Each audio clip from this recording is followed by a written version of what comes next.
अस्सलाम वालेकुम। मेरा नाम प्रोफेसर डॉक्टर किंजा आलम है।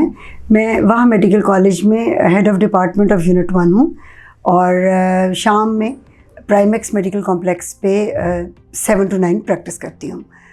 बेटे आज मैं आपके साथ कोई डिस्कशन किसी ख़ास उस चीज़ के ऊपर नहीं कर रही। बेसिकली आज की डिस्कशन का मकसद है अवेयरनेस क्रिएट करना। आप लोगों ने बहुत ज़्यादा वीडियोस देखी होंगी, उसमें आपको ये बताया जाता है जी कि हम लोग क्यों वेजाइनल इन्फेक्शंस होती हैं, कैसे हो रही हैं, इनको हमने ट्रीटमेंट कैसे करनी है, हम ये करते हैं, हम वो करते हैं, हम इस तरह की चीज़ें देते हैं। बेसिकली मेरा ख़्याल है वेजाइनल इन्फेक्शन प्रिवेंट करनी चाहिए। प्रिवेंट करने का सबसे पहला तरीका, और प्रिवेंट से मुराद है कि इसको हम होने ना दें, किसी चीज़ को उसको होने से पहले रोक लेना, इसको प्रिवेंशन कहते हैं। Prevention is always better. आपने अंग्रेज़ी का मुहावरा सुना होगा, prevention is better than cure.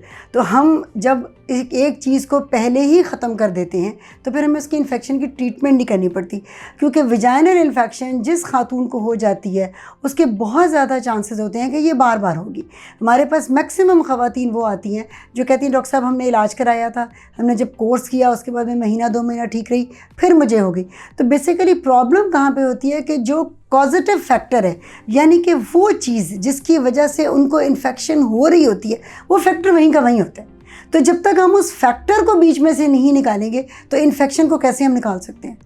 Patient unnecessary medication use करती रहती है। तो आज मेरी इस डिस्कशन का मकसद आपकी अवेयरनेस है, कि आपकी आगाही है, आपको ये मालूम हो कि हम कौन कौन सी चीज़ें हैं जिनको हम अवॉइड करेंगे तो कम चांसेस हैं कि हम इन्फेक्शन की तरफ जाएंगे। मैं ये नहीं कह रही कि अगर हम इन फैक्टर्स को अवॉइड करेंगे तो लाजमन आपको इन्फेक्शन नहीं होगी, लेकिन ये मैक्सिमम फैक्टर्स हैं जो ये रीज़न बन जाते हैं इस इन्फेक्शन का। सबसे पहली चीज़ ये है कि please don't go for any self medication. होता ये है आपको डिस्चार्ज हो रहा होता है जो कि नॉर्मल होता है। यकीन माने अल्लाह ताला ने डिस्चार्ज हमारी प्रोटेक्शन के लिए बनाया हुआ है। हर वेजाइनल डिस्चार्ज इन्फेक्टिव नहीं होता, लेकिन ख़वातीन आपस में डिस्कशन करती हैं। किसी रिश्तेदार से, खाला, मामी, चाची, ताई से बात की, उन्होंने कहा जी मुझे इन्फेक्शन हुई थी, मैंने ये दवाई इस्तेमाल की। या उस खातून को कभी पहले इन्फेक्शन हुई थी और डॉक्टर ने कोई दवाई दी थी, तो अब उसको डिस्चार्ज हुआ, तो बग़ैर ये डायग्नोज किया कि ये किस किस्म का डिस्चार्ज है, हो सकता है नॉर्मल डिस्चार्ज हो, वो पेशेंट मेडिकेशन शुरू कर देती है वही वाली। जब ये अननेसेसरी ट्रीटमेंट लेते हैं तो बेसिकली आप करते क्या हैं, नॉर्मल जरासीम जो अल्लाह ताला ने हमारी प्रोटेक्शन के लिए बनाए हुए हैं वो कम हो जाते हैं और फिर वो जरासीम ऊपर आ जाते हैं जो इन्फेक्शन कॉज करते हैं। ठीक है, इसलिए सबसे पहली चीज़ प्रिवेंशन में है कि हम कोई भी सेल्फ मेडिकेशन की तरफ मत जाएं, अननेसेसरी मेडिकेशन ना यूज़ करें। और ये चीज़ सिर्फ वेजाइनल इन्फेक्शन की हद तक महदूद नहीं है, किसी भी चीज़ में प्लीज़ कोई सेल्फ मेडिकेशन ना करें। हमारे मुल्क में ये सबसे बड़ा ड्रॉबैक है कि ओवर द काउंटर आपको ट्रीटमेंट मिल जाती है, आप फार्मेसी पर जाते हैं, फार्मासिस्ट खुद डॉक्टर बन के आपको प्रिस्क्रिप्शन दे रहा होता है। काइंडली इन्फेक्शंस नहीं होती हर डिस्चार्ज, इसलिए इन्फेक्शन एंटीबायोटिक्स अननेसेसरीली प्लीज़ मत यूज़ कीजिए। दूसरी बात जो मैंने आपसे बात की कि और फैक्टर्स भी देखें हमारे यहाँ हाइजीन बहुत बड़ा इशू है। प्रॉब्लम ये है कि हमारे पब्लिक टॉयलेट्स बिल्कुल अच्छे नहीं हैं। हमारे मैक्सिमम ख़वातीन जो वर्किंग वुमेन है उसमें इसकी शरह बहुत ज़्यादा है कि वो हमारे पास इन्फेक्शन के साथ आती हैं। जब वो ऑफिस में जाती हैं, वॉशरूम यूज़ करती हैं, जो कि सब यूज़ कर रहे होते हैं, तो उनकी हाइजीन मेंटेन नहीं होती। दूसरी बात वो ये करती हैं, ख़वातीन को आदत होती है डिटोल, साबुन, पायोडीन, ऐसी चीज़ें इस्तेमाल करने की। जब ये चीज़ें वो इस्तेमाल करती हैं तो इससे इन्फेक्शन करवा देती हैं। क्यों? क्योंकि वही जो मैंने आपको शुरू में बताया कि जो नॉर्मल जरासीम जो अल्लाह ताला ने हमारी प्रोटेक्शन के लिए बनाए हुए हैं उनका लेवल कम हो जाता है, तो इन्फेक्टिव ऑर्गेनिज़म ऊपर आ जाते हैं। जब इन्फेक्टिव ऑर्गेनिज़म का लेवल ज़्यादा हो जाएगा तो हमें इन्फेक्शन हो जाएगी। तीसरी चीज़, हम लोग हर चीज़ के ऊपर पैसे खर्च कर देते हैं, लेकिन अपनी हाइजीन अपने ऊपर आते हुए हम कॉम्प्रोमाइज़ कर जाते हैं। हम बच्चों पे पूरे खर्च करेंगे, हम अपने ब्रांडेड कपड़े लेने पे बहुत खर्च कर देंगे, लेकिन जहाँ हमारी पर्सनल हाइजीन का ताल्लुक है वहाँ पे हम सबसे ज़्यादा कंजूसी कर जाते हैं। देखिए, ये जो हम घर का कपड़ा या कॉटन, ये चीज़ हम इस्तेमाल करते हैं माहवारी के अयाम में, ये सबसे बड़ा फैक्टर है इन्फेक्शन कॉज करने के लिए। तो काइंडली इसको अवॉइड करें। आप यहाँ पे 500 रुपये लगा के पैड्स का एक पैकेट ले लें किसी अच्छे ब्रांड का, बजाय इसके कि आप बाद में 2000 रुपये की दवाई लें और फिर आप इस बाद बार बार आपको ये इन्फेक्शन होती रहेगी। तो इसलिए बेहतर है कि आप स्टेरिलाइज्ड पैड्स इस्तेमाल करें। तीसरी बात ये कि कुछ ख़वातीन को आदत होती है कि वो बहुत ओवर वॉशिंग करती हैं। वो कहती हैं कि हम बार डॉक्टर साहब मैं तो दिन में को 10 दफ़ा जाके जनाब वॉशरूम जाती हूँ, मैं अपने आप को वॉश करती हूँ। ओवर वॉशिंग भी हमें इन्फेक्शन की तरफ लेके जाती है और हर चीज़ वही कर रही है कि हमारे नॉर्मल ऑर्गेनिज़म्स को ख़त्म कर रही है और इन्फेक्टिव ऑर्गेनिज़म्स का लेवल बढ़ा रही है। उसके बाद इस सब चीज़ों को करने के लिए हमने अपनी हाइजीन मेंटेन करनी है। हाइजीन मेंटेन करने का क्या तरीका है? हम ये नहीं कह सकते कि जी आप घर बैठ जाइए, आप नौकरी ना करें या आप कहीं भी बाहर जाएं। देखिए हम रेस्टोरेंट्स में जाते हैं, हम वहाँ वॉशरूम यूज़ करते हैं। इवन हमारे घर में भी अगर सफाई है वो उस तरीके से नहीं हो पाई है, या वैसे ही ख़वातीन जब भी स्ट्रेस में जाती हैं उनकी क़ुव्वत मुदाफ़त बैठ जाती है, किसी भी किस्म की उनकी नींद पूरी नहीं हुई, उनकी डाइट अच्छी नहीं है।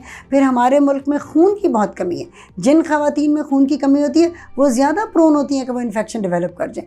तो एक तो हम उनकी खुराक का ख्याल रखें। अपने ज़रूरी नहीं है कि खुराक का ख्याल रखने के लिए बहुत महंगी खुराक खाएँ। आप सब्ज़ियाँ, ख़ास तौर पे सब्ज़ सब्ज़ियाँ आप लें। आप ओवर कुकिंग ना करें। खाना जब पकाएं तो स्टील के बर्तनों में बनाएं, उससे आप में खून की कमी नहीं आएगी।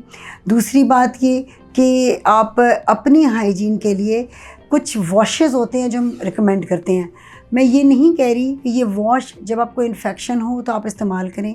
ये वॉश बिल्कुल उसी तरह है कि जिस तरह आप अपना सर को धोने के लिए शैम्पू यूज़ करते हैं ना, तो आप वेजाइनल वॉशेज़ इस्तेमाल करते हैं। आज एक वेजाइनल वॉश है जिसके बारे में मैं आपसे डिस्कस करना चाहूँगी, DDS1। DDS1 में 3 इंग्रेडिएंट्स हैं।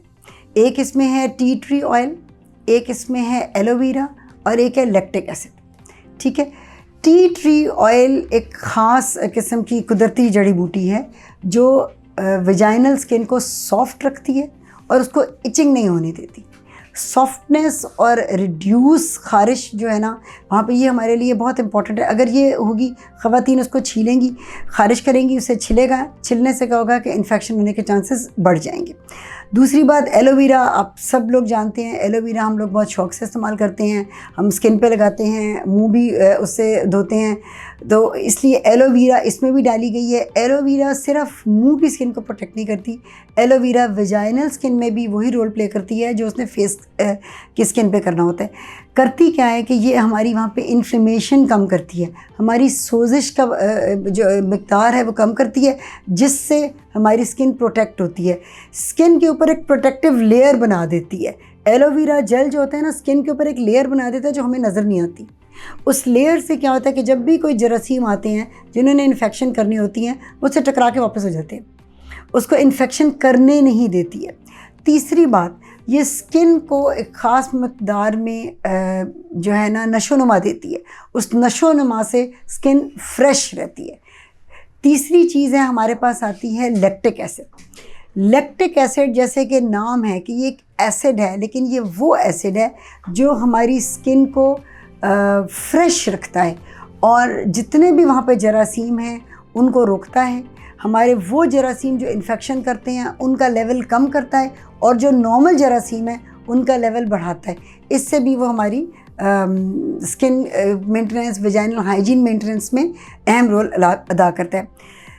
Y I am talking about DDS1? क्योंकि जो DDS1 का ये कम्बिनेशन है, this is a unique combination.